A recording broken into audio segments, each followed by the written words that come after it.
So this demo is going to show the new layout wizard in AdapTable, which we introduced in 12.1. Previous versions of AdapTable would allow users to create layouts through a single page layout editor. But as layouts got more complicated, as we added pinning and width and aggregation and other types of information, that became a bit crowded. So we've moved it into a more intuitive step-by-step process. For those who don't know what layouts are in AdapTable, they are essentially sets of column information, column order, visibility, grouping, aggregations, pinning, anything to do with seeing sets of columns, and you can create as many layouts as you want and switch between them. So let's do that now. Let's create a few layouts using the new layout editor, and hopefully we'll get a sense of how it works. So let's first create a table one, and we will call it table ag. Okay, and first thing we do is we decide which columns we want. So let's add some columns. Let's have created. Let's add a couple of booleans. We'll add language. We'll add name, and let's add those as well. So these are the columns we want, and now obviously we can order them. So for instance, we can say we want language first, license, name, and let's add that one here, and let's add that one there. So there we are, we've chosen which columns we want. There's other information you can add, which we'll look at later, but first we've just chosen the columns we want and the order we want it. And now we can add grouping, so we're going to make this a grouping one, so we're going to group by language. You can group by as many columns which are marked as groupable in your AG grid definition. And now let's add some aggregations. So for instance, we will have GitHub stars and GitHub watchers, but let's make GitHub watchers minimum, and let's do open issues, and for that we will do a count. So we've added 3 aggregated columns, and we can suppress the aggregation function in the header, which means we won't see some GitHub stars, min GitHub watchers. We'll just see the name of the column. We can now sort any columns we've added. So for instance, let's sort on language, and let's sort on GitHub stars, but the second one we will sort descending. So language ascending, GitHub stars descending.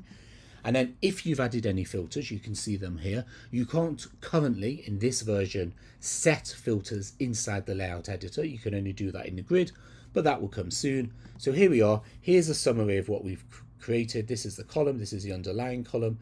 These are the aggregations we've chosen. These are the sorts, and we've grouped by language. So now if we finish that, that's our column. You can see here's our sorts, there's the aggregations, and it all works.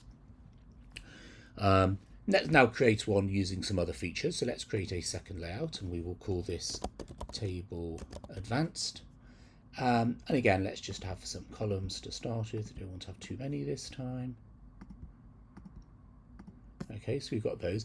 But this time we're going to show you some interesting things. So for instance, the language column, we're going to pin it to the left, and we're going to give it a width of 300. And the name column, we're going to change. So instead of calling it name, let's give it something different. We're going to call it framework. Okay, so we've changed the header to framework. We're not going to do any groupings or aggregations or sorting for now. We'll just keep this very simple. So there we are. You can see that we've changed this header here, and you can see that we've added some pinning information here. And now when we finish, there we are, there's our language, and you can see that name has changed to framework, and wherever now we refer to that in AdapTable, it will have that new column caption of framework. There's the pinning information which we created, and obviously you can switch between the two in wherever in AdapTable you want to do it. You can switch between them.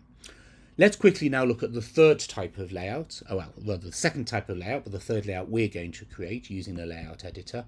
And this will be a pivot layout. So let's call this pivot view. And this time you can see, in fact, that when we move from table where we see columns to pivot, this now shows us pivot columns. And you can see here the columns which in AG grid you marked as being pivotable, which I think is enable pivot. So we're going to pivot on language, and you can still now do any groups you want. So we can, for instance, group on license, And you can still do aggregations, though it doesn't really make a lot of sense here because we're not showing them. And if you want to, you could sort if you had any sorts, etc. So there we are. This is called pivot view. It's a pivot layout. We're pivoting on language and we're grouping on license. And that's it. There we are. They're the three they're